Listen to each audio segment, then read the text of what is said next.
name is Kevin, and I'm a recent UC Berkeley grad, determined to make my dorm room project into an actual product. In this video, I'm going to modify an older headset and create a new and improved version that I can actually use outdoors for testing.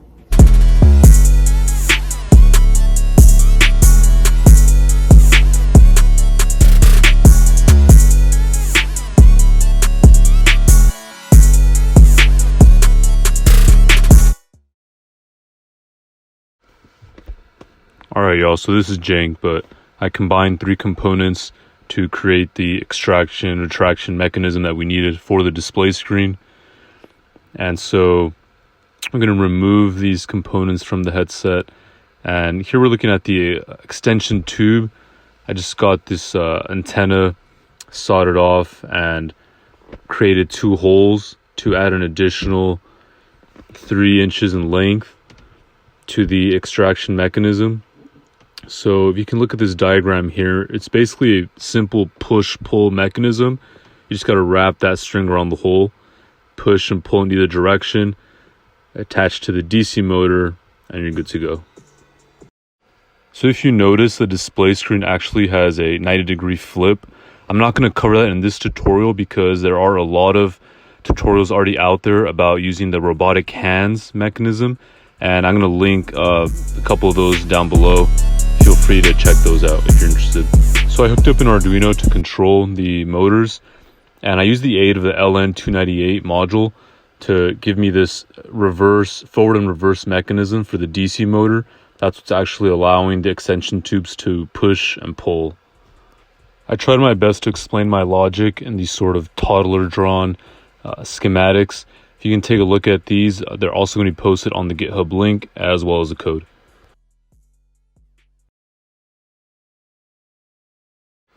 I also figured this schematic explaining how to hook up a power switch would be incredibly useful for other applications. You really just need the power switch, the DC battery, and it doesn't have to be an LN298. It can be another Raspberry Pi, an Arduino. It can be any other sort of electronic component that requires positive and negative, and you just want to hook it up to a power switch. You can really use a power switch for any other electronic component that just requires a power switch.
After we attach the display screen, flip the power switch, and now for the moment of truth.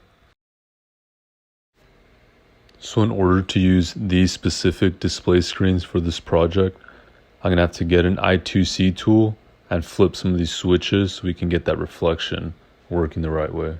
What are you doing? Watching the football game. Awesome. Who's playing? Cal versus Arizona. Cool. They got an audible here, man coverage. Maybe they attack that up top side. To the end zone, Sturdivance. Touchdown, Cal. Alright y'all, I really hope you enjoyed this hardware part. If you have any comments, questions, or suggestions, please feel free. As promised, all code and schematics will be provided in the GitHub link below. And now, before we hit this software part, a word of inspiration from the one and only Mike Tyson. Ever since. When I was young, I used to always say, God, I'm just a midget. I'm never going to grow. I'm never going to be anything because I'm too short to do any kind of sports, anything. But then, I started believing in myself and things worked out right. Jose got the worst of that one. Mouthpiece goes. Tyson is on top of him. There's a big right hand, and Revolta is about to go. This is all his thing. And another big right hand. Back to the body. There is no swing. And there's a smashing left hand. And wisely, Tyson seems shocked that Revolta had...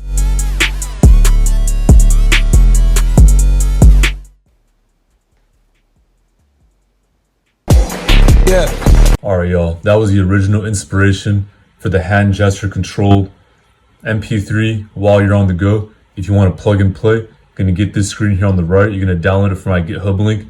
You're going to download your own song and change that song.wav file name so you can play your own music. Now if you want to change that, or if you want to create your own hand gestures, follow the Andy Potato GitHub link below. He's going to show you the exact steps that you need to do. These are the files that you're going to be modifying. And if you check out my teammate Cooper, shout out to my teammates Steve, Cooper, and Min from Stanford Tree Hacks. Without these gentlemen, this project wouldn't have been possible. And as you can see here, we have Cooper, who's implementing the Andy Potato hand gestures and creating his own gestures to control the audio MP3.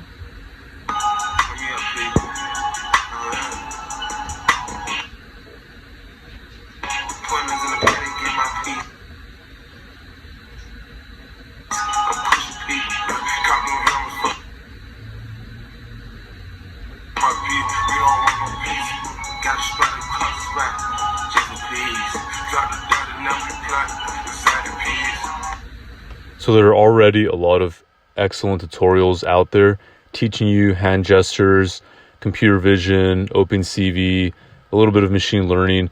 Go ahead and check out a lot of these tutorials. They're really good. I've pretty much learned from all of them. I apologize that this wasn't a sort of line-by-line tutorial. My intention was more to inspire than to teach you, but a lot of these guys out here are excellent teachers. Someone who I'd really recommend is Mortaza's workshop. Check this out. Although the Andy Potato code that I previously explained is a great starting point, I'm really just using Mortaza's videos to learn more about hand gestures and create apps for my device.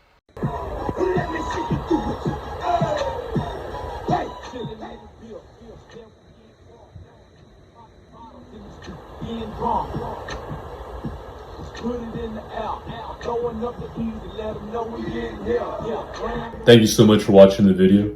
If you'd like to support the project, our BSDB NFTs are now live on the Ethereum blockchain for a pre-sale price of 0.07 ETH. One NFT equals a ticket to this headset. I'm only going to produce 6,000 of these worldwide in this first batch, so if you want to be one of the first, secure your spot now. In my next video, I'm going to show you exactly how many things we can get done with this headset. And for all you beginners out there, I'll also make another video showing you how to make your very own digital wallet.